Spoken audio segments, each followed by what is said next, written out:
Hey, Burndo1 here. I decided to make a little video tutorial. I'm not very good at these, so hopefully it won't suck too bad, but I figured it'd be quicker for me than actually like type everything up on DeviantArt. I'm probably going to be wrong, but whatever. It'll be more fun. I like doing these. I don't do them enough. And I find that they help a little bit more sometimes to actually like be visually shown things rather than just like type them up on DeviantArt. Even though DeviantArt's like a static thing, but anyway, whatever. Oops, that's not your piece. There we go. I have a point on this I'll make later. Anyway, here we have your piece. It's a little hard to mess with it or talk about it in DeviantArt, so I went ahead and brought it up in Photoshop. Oops, getting ahead of myself here. There we go. So, here's your piece. Let's see. I have some things I'd like to talk about, but I'm going to see if I can't bring them up in a fashion that'll make sense. So, let me just make some steps here. So let's make step 1 talking about your shading, and we'll make step 2 talking about your background, and then we'll make step 3 talking about the composition as a whole, and then I'll talk about some little minor points here and there.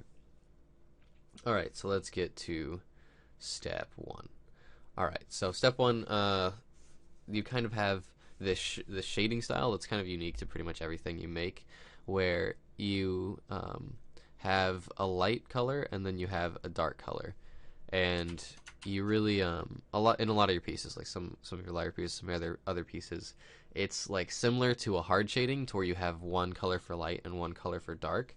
And what I mean by that is the piece that I actually brought up that was in your like this. Let me grab my mouse here.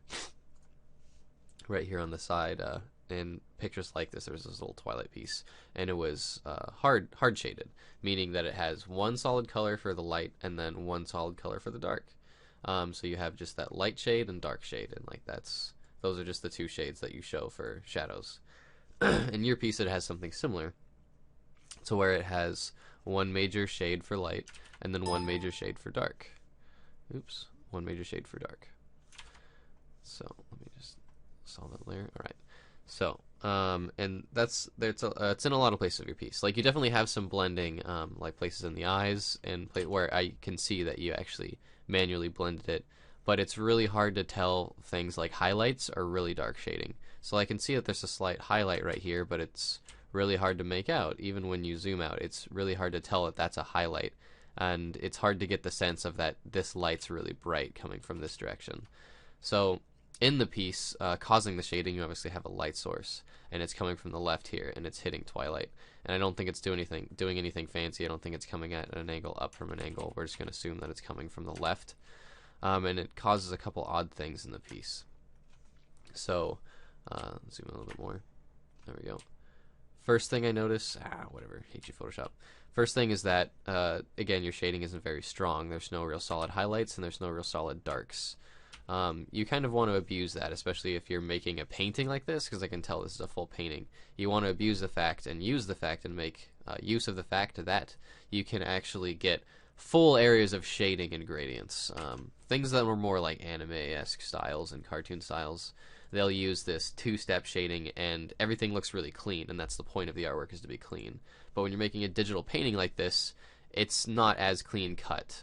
You definitely have to make use of the fact that you can shade things. So you really want to make this highlight, light hitting the edge of the hoof stand out, and really make the dark spot of this hoof stand out. So you can really get the feeling that that is round. A good practice for that is actually draw some shadow spheres or something, where you actually get a sphere and try to shade it from different angles using different angles of lighting and put different darks on it or whatever.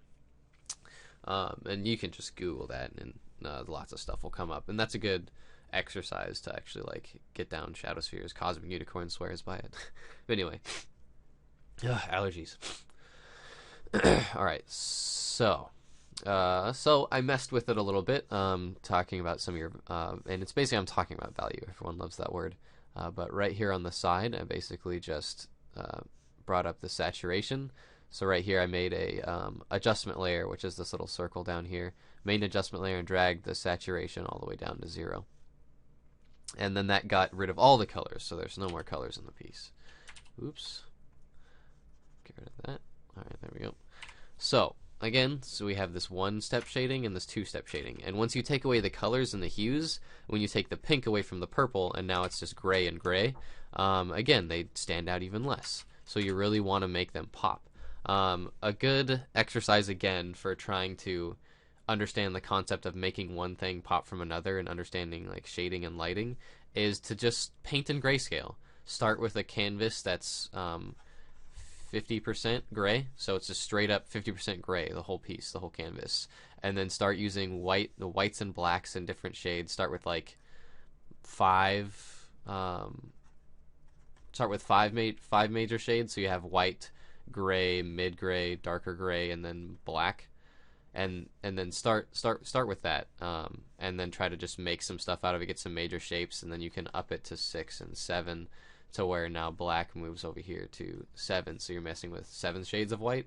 And then once you've kind of messed with that, and you can actually just say forget the little scale and forget the scale of 1 to 7. Start with a 50% canvas, and just straight up start with like a brush that blends colors, then has like a transparency on it, and use white and black over here on the side if you're painting. Where you have pure black and pure white, and then you just use different values of pure black and pure white. So I actually have a little brush right here. It's my little shader brush. So if I have pure white, I can get different levels of white. See, as I keep painting, it'll keep getting whiter and whiter. And then I have different levels of black, where it starts out gray, gets a little darker, gets a little darker, gets a little darker, and eventually it hits pure black. So just make a painting out of that, and it will really help you understand like making things pop with different shades. And so that's exactly what I did on this piece, as I kind of went to town on it with white and black and tried to make certain things pop out. And one of the major things that I tackled when I did this little shading exercise was this background, but I'll get to that in step 2. But first, let's keep talking about this lighting. So to really get the strong sense of lighting on the side here, oops, turn that, it looks hideous. There we go. Alright, so you have this strong lighting, so you really want to make it stand out. So if I grab red here so I can show that, I grab my right pen. Alright, so you really want to have this light source here stand out. So there's a couple things where the light source doesn't stand out. One of the major things is it doesn't stand out on these feathers. You can't really tell that these feathers have like an edge or that there's light hitting them. You really want them to stand out. Now I understand that feathers are flat, but you still have to make these feathers differentiate from each other. Right now you have a slight white on one side, a slight dark on another, and they all just kind of blend together, and it creates this just kind of like pink spot over here that doesn't really have any detail or feeling to it, when it could have a lot more. So one thing I would suggest is basically just making one side stand out from the other, and you can do that with a value, and you can do that with a lighting. And then again here, making the light on this side pop out, making it darker. And the same thing in the majority of Twilight's face is play with lights and darks. And then the ear was I found a little bit odd. I tried messing with that. Like, as far as I think how pony heads should go, I felt like pony heads should sort of look like this, where it's a major circle, and then you have like the major line dividing the face, and then the angle you want the face to be at, and then you have the eyes and where you want them to be, and then the ears start at like the half head mark. So ears start, let me get my brush, ears start right here, and then they curve up to the head and go about 3/4 up, depending on the angle, and then end right about there. So your ear I found to be at sort of an odd angle, an odd spot. It's kind of on the side here, when I felt like the ear should be more towards the upper hand, like that. So this spot doesn't exist, and it exists more over here. And then the other critique I found with the ear was this right here, I found to be rather odd. I'm not actually sure what this is or supposed to be right here. Pony ears, as far as I know, have this line right here, this crease, because pony ears, they are round, and then they have this area inside of here that's the cup where they hear, because they hear right. They hear right in here. That's their little ear hole, you know. So they have this major line that goes right here, and then that's the inner part.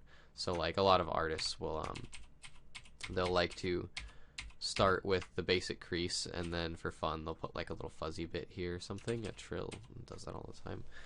But anyway, so I found that kind of odd with the lighting, because technically if this was lit with how I look at ears, you would have the highlight being right here, and you would have the crease, and then the darker spot would be in the crease, and then would kind of fade back into light again. So I kind of tried to show that in my little value thing that I did, where I messed with the ear and really gave it that highlight and then darker part on the inside. And now looking at the other features, you can see on the feathers, I really tried to emphasize, make a new layer here.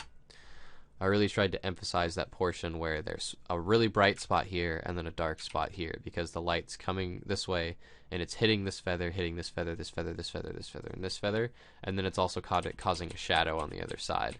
Because technically feathers aren't round, but it really makes the feathers stand out. It lets you know that the feathers are there and they have edges and they have dark spots, so on and so forth.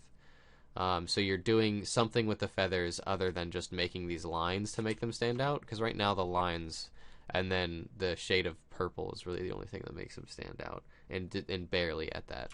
So I used value a little bit to make them pop. Same thing on the tip of the ear and on the inside of the ear. And then here on the hoofs, again, I added more of a white right here to the hoof, so that white really stands out, so you can tell light's really hitting the edge of it. And then I, again, tried to shade this, so as it starts out light and then gets darker as it goes. So you can kind of see I put some black here on the side of the hoof to really try to make it feel round. So I made certain areas just a little bit more dark and certain areas a little bit more white. Same thing on this hoof, and then made it really dark here down here. On the neck, since the neck is in shadow because her head would be in the way, I made it a little bit darker.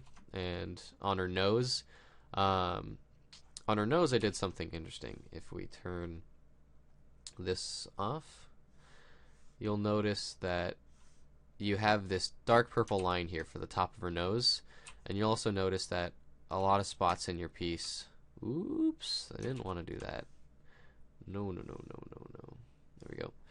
A lot of spots in your piece, you have this purple outline on a lot of things, here on the hoof, here on the face, here on the ear.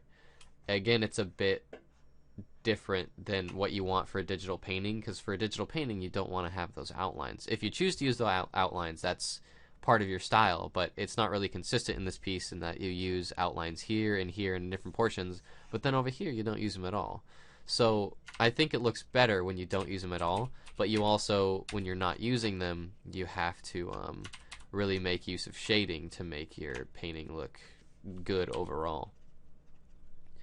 So that's what I did here on the nose, was I dumbed down that line so it was harder to tell. It's still there to show detail, but I put in more shading of gray here into the nose, so I really made the nose feel round with shading, rather than using like lines to describe it. So I added a little bit of darker value there, so you can really tell that the nose is round. Like light hits it here, then stops where it starts getting round, and then gets darker on the other side. That's just how lighting works, you know. Same thing on the face. Added some bright here on the. I added some white here on the left-hand side to make it darker. Tried to leave it off her eye, but I did physically make her eye lighter, as you can see, and I made her eye darker on this side. So I did that for a lot of places. Again, the ocarina, this little part is a cylinder, so it's super round. Same thing with the horn.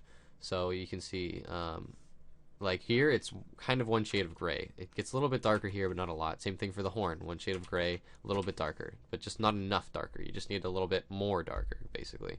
So that's what I did here. Added some more black, really gave it that round feeling, and just black and white, that is. That is odd. I kind of like swooped some white over here. Interesting. Anyway, and that was really the point that I wanted to make about your lighting. There's a couple things that you can do to battle this. The major thing is really try to like abuse that value, use that value, utilize that value, and really like keep messing with your shading, keep practicing that painting and trying to get things to feel round. And then the other part that you can use, you already are using to a certain extent, is you're making differentiations in color. Differentiations, some big word. But you're using color to show differences in like lighting, shading, and so on. So you have pink and then you have purple. There's my dog. They're similar shades, but they're different colors. And you do that again here. You have pink and then you have purple. And that's okay, but again, when it comes down to value, that they're just slightly different hues, and they're hard to make apart. And they're analogous hues. They're similar hues. So again, they're really hard to like differentiate when you look at them.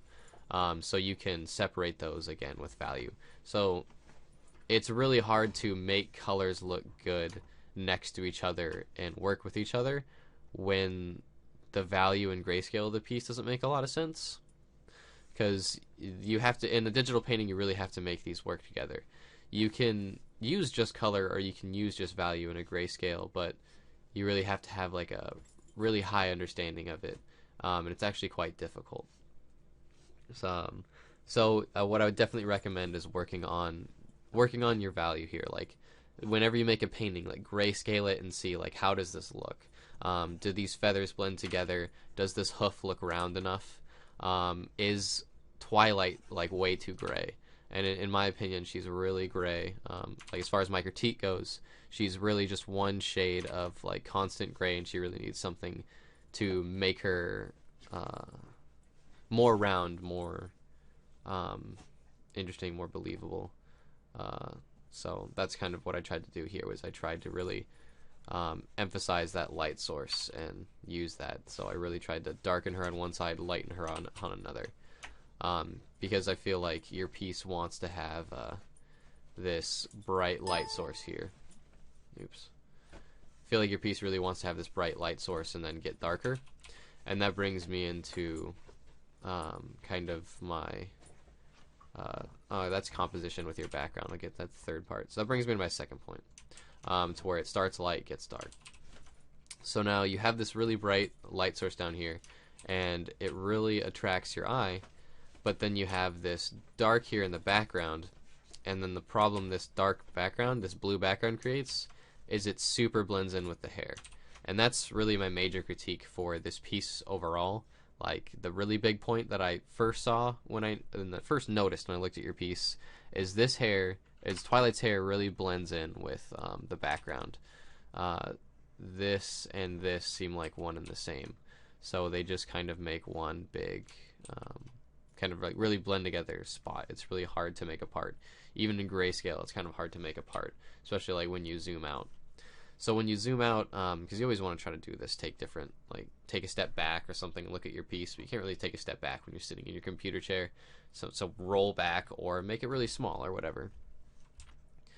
And the hair really blends together. It blends together here, it blends together here, and it blends together here, and then here. As far as like strictly blending together, they really like the shades really blend together there. And they're really hard to tell apart. But overall, they really blend together. So you really have to have something. You have to do something to make the hair stand out from the background. So there's a couple ways you can do this. One way is you can use color, and another way is you can use value. In your piece, you kind of already tried to use color, but it's kind of working against you in that you have this royal blue, and then when your white right here mixes, so here we have royal blue right here, and when you have this white, when this white mixes in with this darker blue here, it starts to make this blue, where they kind of meet, and again, then everything sort of just blends together.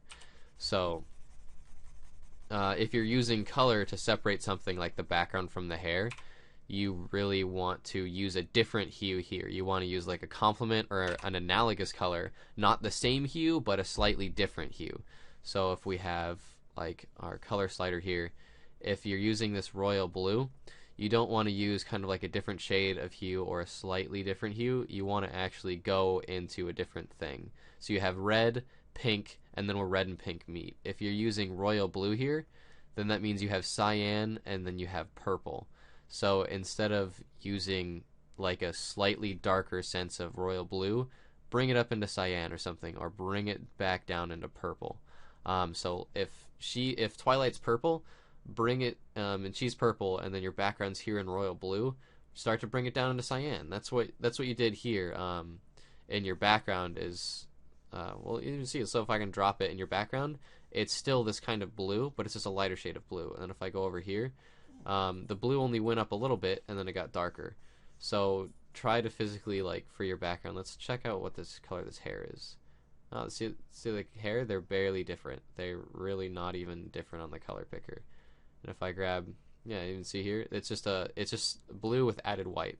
And here it's just a little bit darker blue. And then, so all of this right here, see how it's barely moving on my color picker? That's because there's no real color differentiation. And then since there's no color differentiation, your only other option is to separate it with a value, but there's not a real huge value shift. There's just a little bit of white added in places. So you either really want to separate that with value, what you want to make, so like how I was talking about, there's 5 steps of like white and gray. You really want to go like a full step. Like if this was all made with like 7 shades of white and black, you really want to have like a whole full step separating here, and there's only about half a step, I'd say. So first, so what you can do if you're using color is really separate that color, make this color different. Since it's all just one shade of blue, this is Twilight's hair color, so keep that hair. But for the background, bring it all the way down into where this green and blue mix. So right in here in cyan. Cyan is any shade in between blue and green. So that's turquoise, whatever. So you don't want green, you don't want blue, you want kind of right here in between, and that makes it an analogous color. It's not the same color, but it's a similar color. So it's a green blue. So you maybe grab a green blue and then try to make this a little more cyan. Same thing for the background. That's just messing with color. There's a lot of stuff about color theory. A lot of stuff I don't even understand. But point being, you don't want this to be all the same color. Alright, so let's go back into value. Right now, there's nothing really making it pop. I mentioned that. So what I tried to do was I tried to make it pop with value. And what I did was I made the background darker than the hair. So now that there's actually a dark against a light, it really separates. It really pops out, and it causes this background to really separate from what your foreground is. And so I did that in a lot of places. I did that up here, made it darker, and then I did that all along the edge of the hair. And then in this corner here, I'll get to that in composition, but it was really light, so I made it darker. So now I feel the hair stands out a little bit more. If you really wanted to, you could try to make the background lighter. So I tried to do that. I tried to make the background a little bit lighter so the hair would pop out. It makes it feel a little bit more harmonious, but I'll kind of get into that into color. But my personal preference is making the background darker because it causes you really to focus on where this light is hitting Twilight. It brings the focus more to Twilight. And it really brings the focus over here, which is fine because you kind of have this swooping motion this way. So again, so the ending point on value is you really need to have something separating it as far as value-wise goes. You really want to have utilize your full scale of like lights and darks. So I made the background dark in comparison to the hair, so the hair doesn't just blend into everything else. This isn't just one whole thing. All right, so that's kind of my point on value. So so much junk.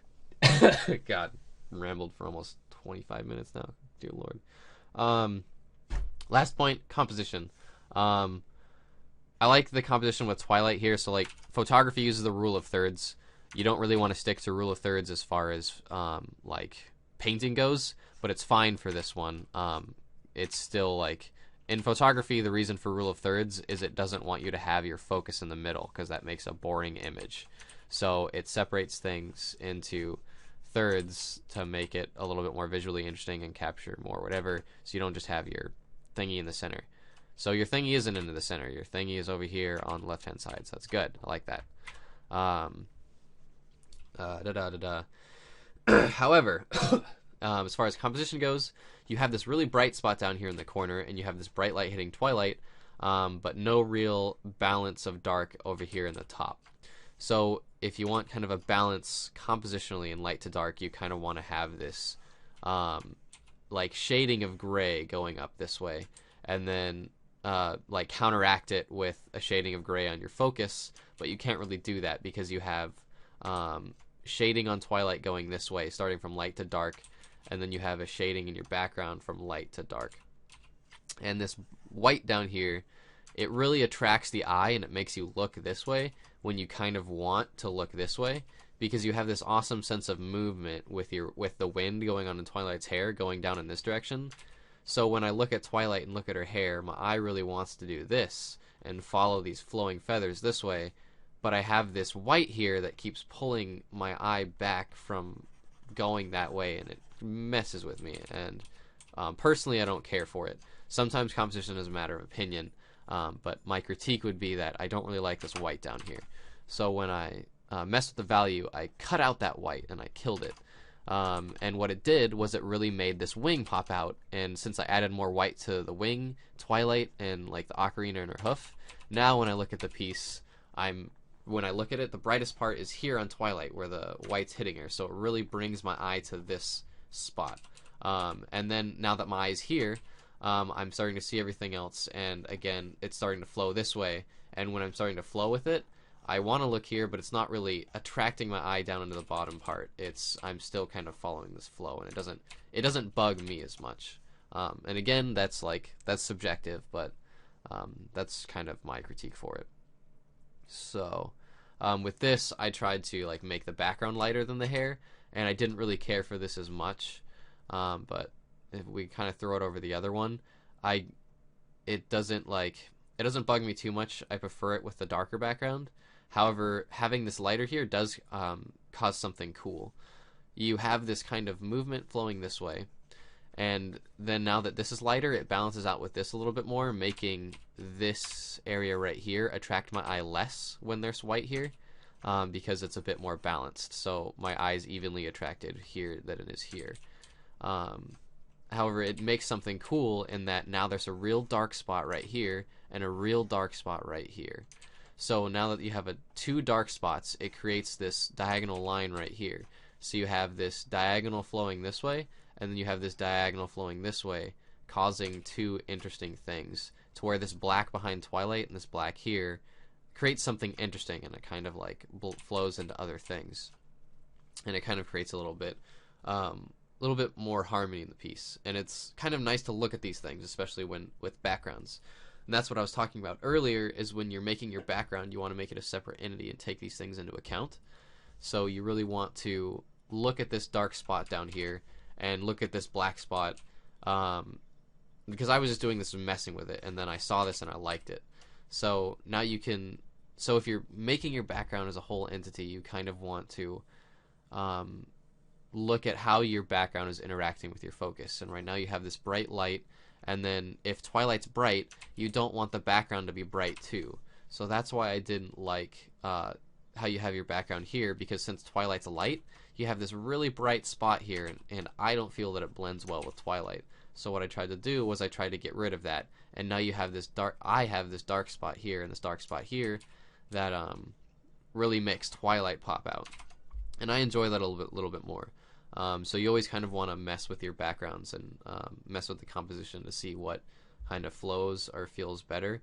And I feel like without having this white portion down here attracting your eye, that the darker spot right here feels better. And with the black over here, it kind of helps make this focus. So I think there may be a happy medium here, to where you can keep this black streak right here. So it's a dark streak, not a black, but this dark streak right here, and now that is the background, really flows well with everything in here, and it really makes Twilight pop out. But I feel like there's also a happy medium in maybe being able to cut out the light here in the background. And so if you have Twilight going light to dark, have your background do the opposite, have your background go dark to white. But it's good to mess with those, and it's good to play with those and try to find something that makes you happier, makes you feel like everything really goes together. And as far as your piece went, I don't think it really goes together well with a really bright portion down here and then nothing visually separating the stuff up here. So to recap, you really want to have something separate, and as far as your composition goes, you really want to have something either color or value separate the portion here, and then you really want to get rid of the bright spot down here because it really attracts your eye too much and separates away from twilight. And then overall you want to see if there's anything, once you've messed and tackled those two issues, you want to see if there's anything that's visually interesting in your background to help with the composition. And for me, when I was messing with it, it was that diagonal line that was caused by darks here that I did to try to separate her hair. So that's the third part, is look at it, is look at everything as a whole. So again, the two problems were Twilight's hair, this bright spot, and then looking at everything as a whole. So anyway, okay. Is there anything else that I wanted to talk about? Nope. Other than that, I feel like you just really needed to work on your value. Keep making 2s your value, and then work on separating objects. Separating objects, and then work on your composition. So those were the 3 major points. Was like that shading, making sure things don't blend together with color and whatever, and then making sure your whole piece kind of blends together. And what I was doing is, before I was making this critique, is I was kind of like zooming out, looking at your piece as a whole, like what are the problems that I find with this? And like when I really zoomed out and kind of looked at everything as a whole in the piece, I didn't much care for, like I said, I'm just kind of recapping. I didn't much care for this area down here. Area down here, and then how this blended together. So like, I want you to look at that in your pieces too when you're making your art, is kind of zoom out and be like, what don't I like, or what do I feel like I should work on? And for me, when I looked at your piece, it was that bright and how this blended together. And then as I played with it, I slowly found more things. Again, like pump up those shadows and lighting. The other thing that I noticed is this pink right here. It's really saturated, it's really bright. When you look at everything as a whole, your eye really looks at these 2 bright pink and purple spots. So to battle that, I just kind of desaturated everything. I just kind of desaturated the colors, and now that when I put on that adjustment layer to desaturate the colors, it really made them pop out less, and it made them less visible. Oops, I lost my layer. There we go. And it really made them less visible, and it kind of made everything blend together. It desaturated everything, giving a more like sad feeling. And you could probably mess with that and keep these saturated or something, but the colors just felt too vibrant to me, so I kind of just brought them down, and that made everything feel a little bit better.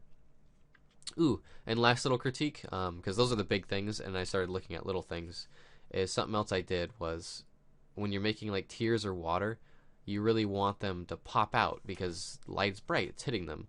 So I added I added specular highlights. I added super bright little portions of white here in the tears, and then here in the metal. So with the light going this way and hitting the stuff, water is round. It has those really bright spots. It has those little like diamondy things if you look at water, if you look at a ring or something. And so I added those really bright spots of white in the tears, and then here in the metal of the Triforce. So when you're making highlights and stuff, you really want to also add those. Again, it's like it's getting those full ranges of value. I'm using pure white in there. And water you can show in just white. That's perfectly fine. But you have to show your viewer, someone looking at your art, that that's water. It's taking in light and it's reflecting it. And to do that, you really have to have those little bright specular spots of light, of pure white, where the light's most focused at where it's most round and it's directed directly at your eye. And so I just added those little pure white spots, just little tiny spots on the water, just to help it reflect. And like it's a little tiny effect, but it really helps that pop out and helps you tell that is water. And then also, I mentioned you have this awesome flowing movement going this way, flowing movement going this way, and then flowing movement going this way. I like that flowy movement. I might even take this hair right here and then tuck it more behind her head so the movement arrow kind of matches this movement arrow, so they kind of flow together Right now it's doing one of these, so they kind of fight each other. Um, Technically her hair comes from the back of, well, I don't know. Her hair comes from the back of her head, so it's coming from here right now, and I don't think it would hurt the piece to make it come from lower. And it would really make it flow nicely in this direction. And you have these feathers that help, because obviously her hair is being blown by wind. However, these feathers are really hard to notice. They're not really in the majority of your background. It would be really nice to utilize these feathers, maybe take keep this and maybe make it even larger as if it's coming into the camera. So like perspective makes it larger, and then add some smaller feathers really moving up that way and utilize this space right here to really get that upward flow of motion. I like these feathers and how they're flowing off. I just felt like they could have been used more. And this wing's really hidden. So like if her wings were even, they would really, like, the feathers would really be popping out and be a little bit more visible. Maybe. But so like maybe this wing just needs playing with, but and like and just seeing if you can utilize space better.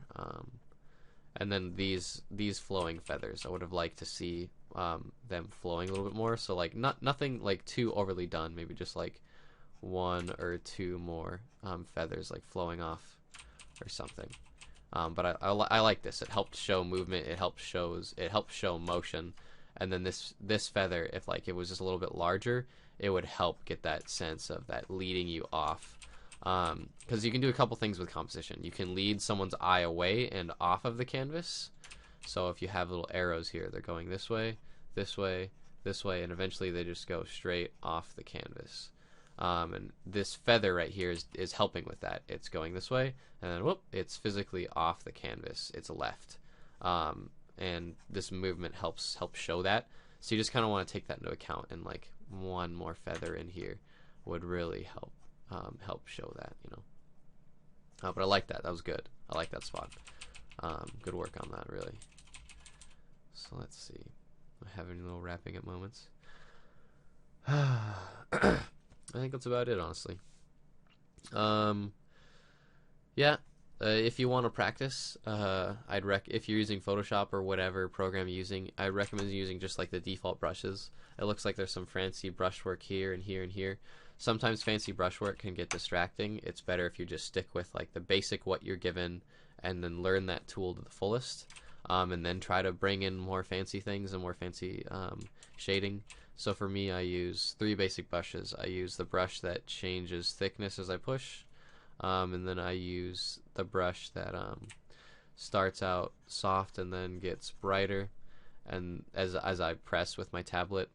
And then this is another brush like this one, but it's much more soft. It's a much softer shading than the hard shading brush.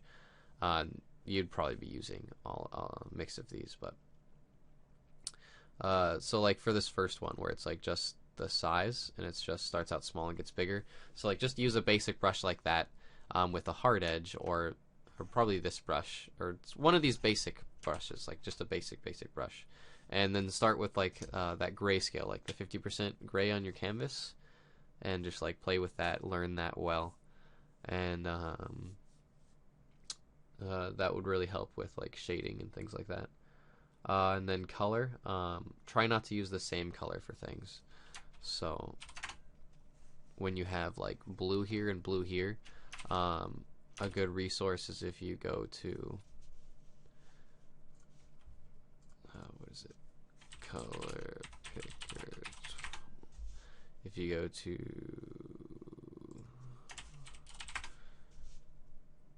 colorschemedesigner.com, and you have this color wheel, you'll notice that if you click triadic, or even an analogic is what it calls it. Analogous is also a decent word. But right now when you're messing with, so if you're messing with your royal blue that you had, which is about right here, you'll notice that in its analysis colors, it really brings in like navy blue, or you were actually using a navy blue, excuse me. So you were using, there we go. So you're really using this color right here in this navy blue. You'll notice it bumps it all the way into purple, and then it bumps it all the way into like a lighter blue. So this is kind of an analogous color scheme. It's really bringing in portions of cyan and portions of purple, and in your piece, uh, there's really no differentiation here. It's really just this one color, this one color, this one color. But if you had this color for the hair, and then let's take this blue down here for the background, it would really make them pop out and differentiate. And you can play with that any way you want. I mean, you could even bring it down into this portion. So now you would have this navy purple right here, in this blue, and then you could even bring in green or blue or whatever, and it helps you just kind of look at colors as a whole and take and put them into your piece, and it helps you get like direct complements. It helps you get triad colors, meaning not the direct complement but colors that are next to the complement, and all sorts of stuff. So right now for your analogous colors, if you're using that blue, they're too close, because you can adjust the angle with these two dots right here. They're just too close to each other, so you really want to bring out that angle to really make the colors like pop from each other. Not that much, something like 30, 40. Anyway, so yeah, colorschemedesigner.com. It'll really help when you're starting out with paintings like this and you're messing with colors. Kind of just going by this and letting it help you really helps you understand and use colors together. And like if you look at Twilight is she's completely analogous, by the way. She's right here. She's at a 30-degree angle, and she is purple in her main color, and she has two analogous colors, which is that violet and that blue, and different shades of those. So I wouldn't be surprised if Lauren Faust used something similar to this to make Twilight. So you see here that pink. Here's her pink in her skin right here, and that purple in her hair. It's probably right about here. It's the main color, and then that blue. Her hair is a dark blue, so it's a dark version of this, that desaturated, darker version of this right here, and like that's Twilight. So if you want to mess with Twilight's colors, take that portion, hue about 300% for Twilight, and then try maybe a triad. Oh God, that looks terrible, or tetrad, or different angles of some, I don't know. Do what you think looks good. Not really what my opinion is. I just critique stuff. But anyway, yeah. I just thought that was cool. Twilight's analogous. All the ponies kind of have like a analogous or complementary color scheme, especially with their eyes and stuff like that. Anyway, God, I've rambled for like 43 minutes now. Criminy. So yeah, so thanks for watching this for 40 minutes. Hopefully it helped you. I know it helped me kind of learn a few things and look at stuff. I'm not very good at critiquing. I don't do it enough. So hopefully you learned something. Again, if you have any questions, just know me on DeviantArt or whatever. And thanks for being a fan. Thanks for watching my show, by the way, and all that good stuff. All right. Yeah, I think I've rambled just about enough. All right. Yep. If you have any questions, again, send me a note. If other people are watching this on YouTube, I suppose if you want, you could subscribe to me. I'm not going to be avidly making these things, but I might do a few more here and there. And if anyone watching this has something they'd like me to critique, if I like your piece enough, go ahead and send it to me on DeviantArt. That's burned01.deviantart.com. And if I like it, maybe I'll give it a critique and make a video about it if I find there's some stuff that I find are really informational and I feel like people should look at or consider. Anyway, yeah. I'll see you guys later.